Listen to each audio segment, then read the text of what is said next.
আসলে অনেক দিন ধরে শিক্ষকদের যে দাবি দেওয়া আপনারা দেখেছেন, রাস্তাঘাটে তারা আন্দোলন করেছেন। আমাদের কাছে দীর্ঘদিন ধরে তারা তাদের দাবি দেওয়া পেশ করে, কিন্তু আমরা তো এটা বাস্তবায়ন করার অথরিটি না। আমরা তাদের বক্তব্যকে সরকারের কাছে পৌঁছে দেওয়া, এটা আমাদের দায়িত্ব।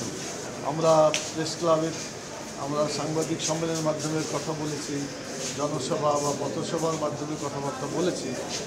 আজকে ফরমালি আলহামদুলিল্লাহ শিক্ষা উপদেষ্টার কাছে আমরা সময় মতো আসতে পেরেছি।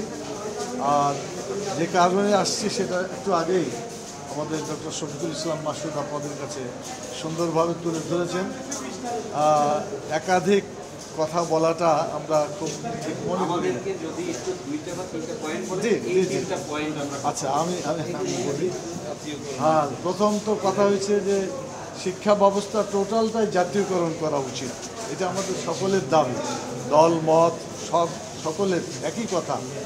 দেশের শিক্ষা ব্যবস্থাটাই জাতীয়করণ হওয়া উচিত। শিক্ষকরা ভালো থাকলে ছাত্ররা ভালোভাবে লেখাপড়া করতে পারে। আর যদি শিক্ষকরা নিজেরাই ভালো মতো তাদের বেতন, থাকা, খাওয়া ইত্যাদি সুযোগ সুবিধা না থাকে, তাহলে শিক্ষাটা তাদের জন্য কষ্টকর হয়, জাতি সেভাবে শিক্ষা পেতে পারে না। সেই লক্ষ্যেই আমরা কয়েকটা কথা বলেছি। তার একটা হলো, তার প্রথম কথাটাই হলো যে শিক্ষা প্রতিষ্ঠানগুলো জাতীয়করণ করা। দ্বিতীয় বলেছি এমপিওভুক্ত যারা হয় নাই, হওয়ার কথা ছিল, বিগত ফ্যাসিস্ট সরকারের আমলে প্রায় 17 বছর যাবৎ দলীয় অন্ধতার কারণে তারা জিঘাংসা প্রতিহিংসা করেই তাদেরকে বঞ্চিত রেখেছে। এই সমস্ত বঞ্চিত শিক্ষক এবং অধিকার বঞ্চিত, চাকরি থেকে বিচ্যুত এই শিক্ষকদের জন্য তাদের ব্যাপারে একটা পদক্ষেপ নেওয়ার জন্য আমরা উপদেষ্টা মহোদয়ের সাথে কথা বলেছি। উনি এগুলো দেখবেন বলে আশ্বস্ত করেছেন। তৃতীয়ত হলো যে আমাদের দেশের যে সিলেবাস আছে, এই সিলেবাসগুলো বিগত ফ্যাসিস্ট সরকারের আমলে পরিবর্তন করা হয়েছে। সেখানে অনেক ইসলাম বিরোধী আইটেমও করেছে, মানুষের চরিত্র বিধ্বংসী কাজকামও সেখানে চালু করেছে।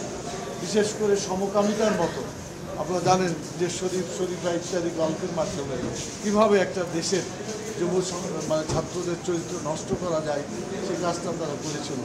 এগুলা বন্ধ হয়েছে এবং সামনে যাতে এই ধরনের কোনো ইসলাম বিরোধী, নৈতিকতা বিরোধী, চরিত্র বিরোধী কোনো জিনিস না থাকে সে ব্যাপারে আমরা বলেছি।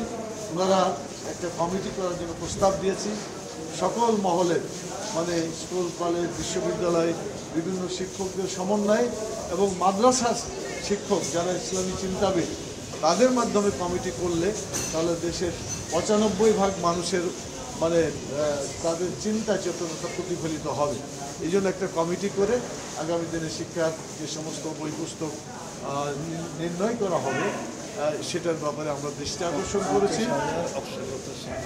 আচ্ছা, এরপরে হলো যে 50,000 অবসরপ্রাপ্ত শিক্ষক আছে, এদের তো অবসরে গেলেই নিয়ম অনুযায়ী তাদের পাওনা বিভিন্নভাবে পরিশোধ হওয়া দরকার, কিন্তু এখনও পাচ্ছে না। বিভিন্ন মামলা, মোকদ্দমা অথবা মিথ্যা বিভিন্ন অভিযোগ দিয়ে তাদেরকে বঞ্চিত করা হচ্ছে। অবিলম্বে যাতে তারা তাদের অধিকার ফিরে পেতে সে কথাগুলো আমরা বলেছি। এবং দীর্ঘ দিন যে শিক্ষকরা যে আন্দোলন করেছে, পুলিশের বেধড়ক পিটুনিও তারা খেয়েছে, বিভিন্ন কষ্ট করেছে, তো তাদের অধিকারগুলো যাতে ঠিকমতো বাস্তবায়িত হয়, আর যাতে তাদেরকে রাস্তাতে শুয়ে না থাকতে হয়, তারা যাতে ক্লাসরুমে ফিরে যেতে পারে, দেশের ছাত্রদের সঠিকভাবে শিক্ষা দিতে পারে, সে ব্যাপারে আমরা চেষ্টা করি। এবং নন এমপিও যারা আছে তাদেরকে এমপিওভুক্ত করার ব্যাপারে আমাদের 3টা কথা ছিল। একটা ছিল যে যারা পাওয়ার অধিকারী ছিল কিন্তু দলীয় দৃষ্টিভঙ্গির কারণে, যে এটা আমার দলের নয়, যেন তাদেরকে দেয় নেয়, যে অধিকার বঞ্চিত শিক্ষা প্রতিষ্ঠান, অধিকার বঞ্চিত শিক্ষকদের এটা যাতে প্রথম পর্যায়ে এটা তাদের দাবি মেনে নেওয়া হয়।